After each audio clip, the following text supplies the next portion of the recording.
our brother Joe Madison will take the floor and make his statement in support of the Nubian cause. So give a big hand to Joe Madison. Our great brother is going to make a speech now in support of the Nubian campaign against Kadbar Dam. So thank you, Joe. You have to think about what it means to build a dam, and have a reservoir that would absolutely destroy the archaeological treasures that are priceless, that existed long before there was a society in China. You have a rich history that you have to be very proud of, and you have to protect. You are doing what we all have to do, and that is people who have responsibility must take responsibility. You are the vanguard for the Nubian people back home. There should not be a dam built that would destroy your culture, that would destroy your archaeological finds, that could never be replaced. Never replaced. But it's really deeper than pyramids. It's deeper than archaeological finds. You're literally talking about the destruction and the elimination of a culture and a civilization. You could easily go the way of the Aztecs. You could go the way of the Mayans, where you would not exist. 100 years from now, you don't want it to be said. You don't want it to be said, who were the Nubian people? 100 years from now, what will your grandchildren say? What were you doing when they were destroying your culture? If anybody on this planet understands the importance of preserving a culture and a civilization, it is the Nubian people. Yeah. It is the Nubian people. And I say to my fellow African Americans, you can't call yourself African if you don't understand the grandeur and the history of Nubia. You can't call yourself African if you don't understand this culture. That's right. And I say to Brother Louis Farrakhan, Brother Farrakhan, get on the right side of history. That's right. Yeah. That's right. Get on the right side of history. This is not about Islam. It's not about Christianity.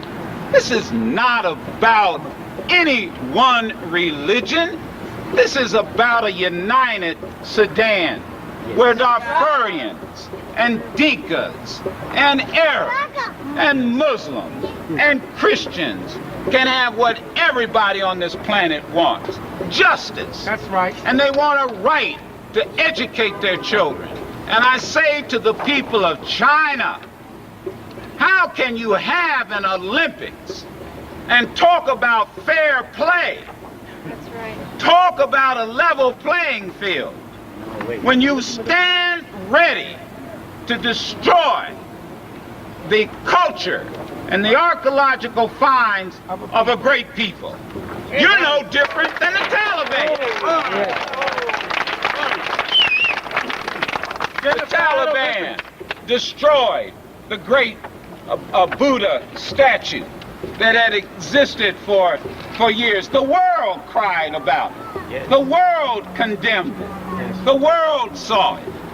And now the Nubian people stand before the world and they say, before you put our culture underwater, under a reservoir, we want you to understand that you are complicit if you work to destroy this.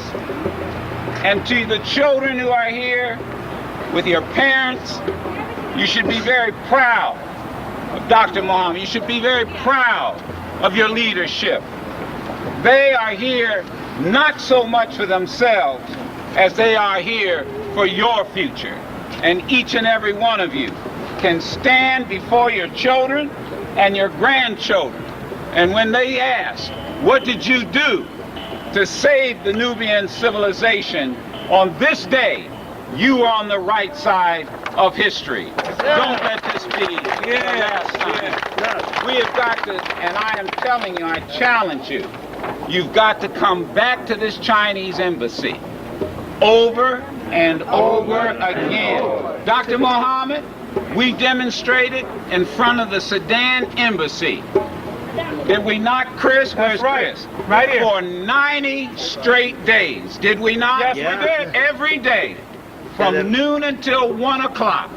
We demonstrated. Every day. And let me tell you something. The Secret Service loved it. They got overtime when they arrested us. They enjoyed it. And let me tell you. You need to understand, it's got to be more than just one day. Yes. You don't have cameras out here. You don't have reporters out here. You've got to be able to tell the world what's going on. And so you need to organize. And you need to come out here every single day. Don't miss a day. Even if it's 5 people, or 10 people, or 50, or 500. I guarantee you, the more you come out, the more people will join you. There'll be some days that some of you won't be able to make it. There'll be some days some of you will. But it has to be consistent in order for the message to get across. One day will not do it. 1 week will not do it. 1 month will not do it. And you've got to go up to Congress and talk to members of the Congressional Black Caucus and meet with Donald Payne. That's right. And call on Donald Payne to make a statement, and members of the Congressional Black Caucus. Call on Nancy Pelosi to make a statement. Call on the President of the United States to also demand that this great civilization and this great culture is not put underwater and destroyed because of a dam. There has to be another way to build that dam without destroying a people. Thank you very much.